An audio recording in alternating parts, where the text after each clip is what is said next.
রাহমাতুল্লাহি ওয়া বারাকাতুহু।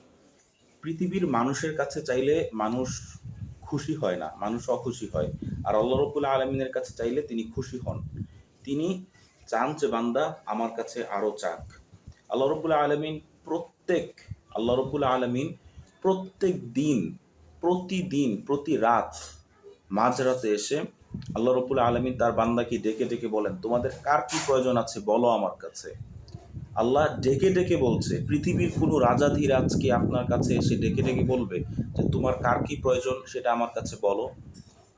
পৃথিবীর সবচেয়ে শক্তিশালী, সবচেয়ে ক্ষমতাধর, সবচেয়ে শক্তিশালী, সবচেয়ে অস্ত্রে শক্তিশালী, সবচেয়ে টাকায় শক্তিশালী, সবচেয়ে মানসিক চিন্তায় শক্তিশালী, সবচেয়ে খনিজ সম্পদে শক্তিশালী যে রাজা আছে, যেই দেশ আছে, যে প্রেসিডেন্ট আছে, সে কি কখনো আপনাকে বলবে যে এই পৃথিবীর অমুক গরিব দেশের অমুক, ধরেন আমার নাম মাহমুদুল হাসান, এই গরিব দেশের মাহমুদ, বাংলাদেশের মাহমুদ, তুমি নিয়ে যাও আমার থেকে 1 কোটি টাকা? বলবে? কখনো বলবে না। কিন্তু সেই রাজাধিরাজ, সকল রাজার রাজা, সকল নবীদের একমাত্র মালিক, সকল ক্ষমতাধরের একমাত্র ক্ষমতাধর যিনি আল্লাহ রাব্বুল আলামিন, তিনি প্রতিনিয়ত এসে কিন্তু বলেন যে হে বান্দা, তোমার কার কি প্রয়োজন? আলাম মুস্তাগফিরিন ফাগফির আলাহ, আলা ফারজুক ফারজুক আলাহ। তোমাদের কার ক্ষমা দরকার আমি ক্ষমা করে দিব, তোমাদের কার রিজিক দরকার আমি রিজিক দিব। রিজিক মানে কিন্তু শুধু খাওয়া পড়া না। আপনি আজ থেকে 5 বছর পর আপনার বিবি যদি মারা যায়, আপনি পরবর্তীতে কোন মেয়েটার সাথে বিবাহ করবেন, এটাও কিন্তু আপনার রিজিক। আপনি রাস্তাঘাটে চলছেন, হঠাৎ একজন মানুষ আপনার সাথে ভালো ব্যবহার করলো, এটাও রিজিক।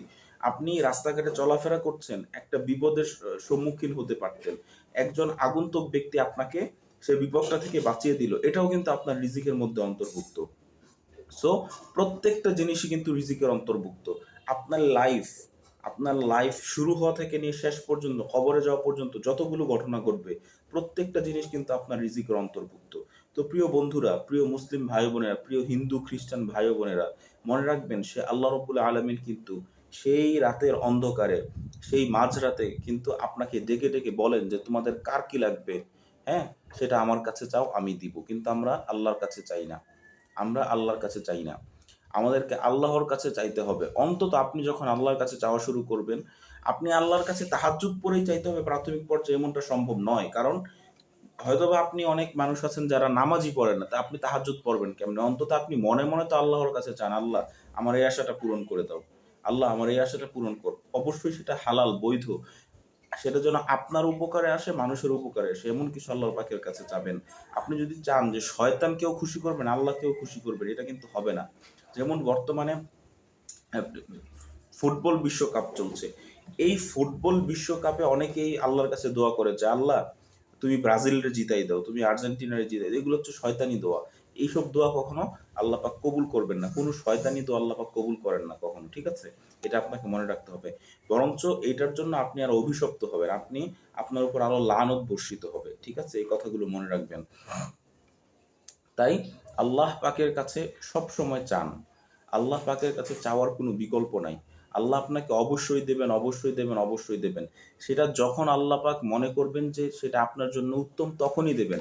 আপনি কি আল্লাহ পাকের চেয়ে বেশি বোঝেন? আল্লাহ আপনারে বানাইছে, আল্লাহ আপনারে সৃষ্টি করছে। আপনি কি তার চেয়ে বেশি বোঝেন? না, আপনি তার চেয়ে বেশি বোঝেন না। আপনি তার চেয়ে বেশি কখনো বুঝবেন না।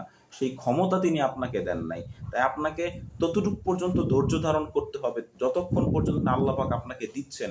আপনাকে চেয়েই যেতে হবে, চেয়েই যেতে হবে, চেয়েই যেতে হবে। আপনি হয়তোবা এই জগতে কিছু পাবেন না, কিন্তু দেখা গেছে আপনি কবরে যাওয়ার সাথে সাথে আপনার সকল গুনাহ মাফ করে দিল। কিন্তু সেটার ওয়াসিলা হিসাবে আল্লাহ পাক বললেন যে হে বান্দা, তুমি তো কাল পৃথিবীতে থাকা অবস্থায় আমার কাছে অনেক কিছু চাইতে, আমি তোমাকে তেমন কিছুই দেই নাই। কিন্তু যখন তুমি এই আমার কাছে এসছো, কবরে এসছো, এখন আমি তোমাকে তোমাকে ক্ষমা করে দিলাম। আর মনে রাখবেন, একজন মুমিনের জন্য, একজন মুসলিমের জন্য আল্লাহ পাক রব্বুল আলামিনের কাছ থেকে ক্ষমা পাওয়া এবং জান্নাতে চলে যাওয়া, এর চেয়ে বড় হচ্ছে এর চেয়ে বড় হাদিয়া, এর চেয়ে বড় তোহফা, এর চেয়ে বড় যেই আপনার গিফট, এর চেয়ে বড় গিফট আর কিছু হতে পারে না, ঠিক আছে? একজন মুমিন যখন সে জাহান্নামের আগুন থেকে এবং কবরের আযাব থেকে, শাস্তি থেকে রেহাই পেয়ে সে জান্নাতে চলে যাবে, এর চেয়ে বড় মুক্তি আর পৃথিবীতে কিছু অর্থাৎ আহ, এর চেয়ে বড় প্রাপ্তি, ঠিক আছে, একজন মানুষের জন্য আর কিছু হতে পারে না।